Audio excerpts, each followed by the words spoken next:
Vous savez, nous avons spirituellement nos temps de coupure, des temps de coupure dans la vie de prière.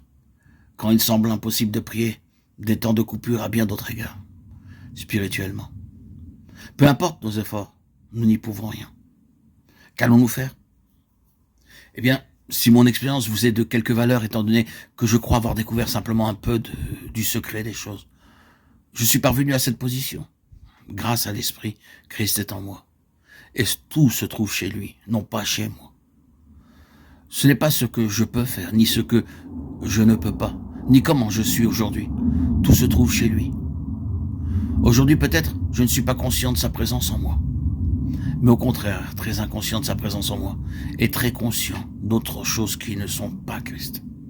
Eh bien, c'est là mon état. Mais il est fidèle. Il est véritable. Il m'a accordé certaines garanties, s'engageant à ne point me délaisser ni m'abandonner. Il a promis d'être avec nous tous les jours jusqu'à la fin, nous assurant que celui qui a commencé cette bonne œuvre la rendra parfaite pour le jour de Christ. Il a commencé cette chose, ce n'est pas moi. Il s'en est chargé.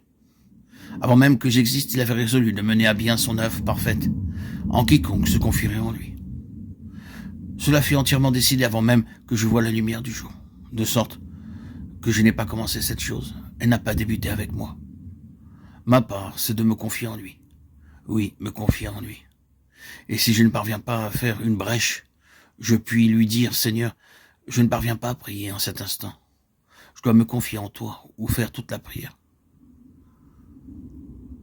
Aucun de ceux qui ont vraiment leur cœur attaché au Seigneur ne s'emparera d'une déclaration de ce genre comme un prétexte pour ne pas prier.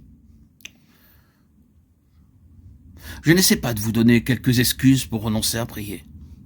Je dis qu'il y a des temps de coupure, et il me paraît possible que le Seigneur nous permette de connaître des temps semblables afin que nous ne nous appuyons pas à nouveau sur des œuvres. Il nous retire justement de cette base-là et nous pousse lui-même, sur lui-même, où il ne nous reste aucune autre alternative que de nous confier en lui. Vous n'abandonnez pas votre vie de prière en adoptant cette ligne de conduite en un temps comme celui-là. Si vous pouviez prier, vous le feriez. Maintenant, en un temps de réelle incapacité, vous vous confiez simplement au Seigneur à ce sujet.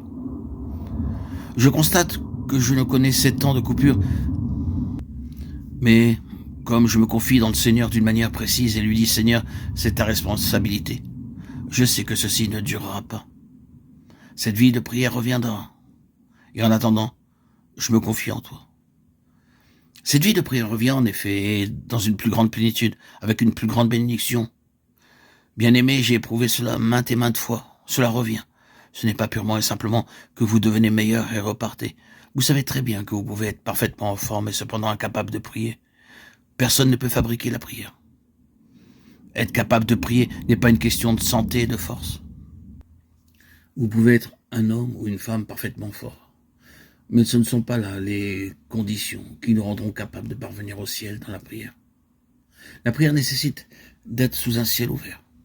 La prière est une communion avec le Seigneur. Cela est son œuvre, non pas la nôtre. C'est le produit de sa vie. Confiez-vous en lui. Si je vis, ce n'est plus moi qui vis, c'est Christ qui vit en moi. Il a toute l'affaire en main. Tandis que mon attitude est celle de la foi en lui.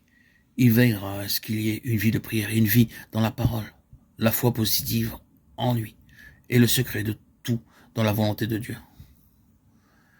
Nous laisserons le reste pour le temps présent. La foi introduit l'unité avec l'intention divine, avec la méthode divine, avec le moyen divin. L'intention est une descendance en union avec le Fils de Dieu. La méthode est la séparation avec la terre et la nature et l'union avec le ciel. Le moyen est l'esprit de l'état de Fils par la croix. Tout cela se trouve dans Galates 2:20. J'ai été crucifié avec Christ, et si je vis, ce n'est plus moi qui vis, c'est Christ qui vit en moi. Si je vis maintenant dans la chair, je vis dans la foi au Fils de Dieu, qui m'a aimé et qui s'est livré lui-même pour moi. Et il me soutiendra jusqu'au bout.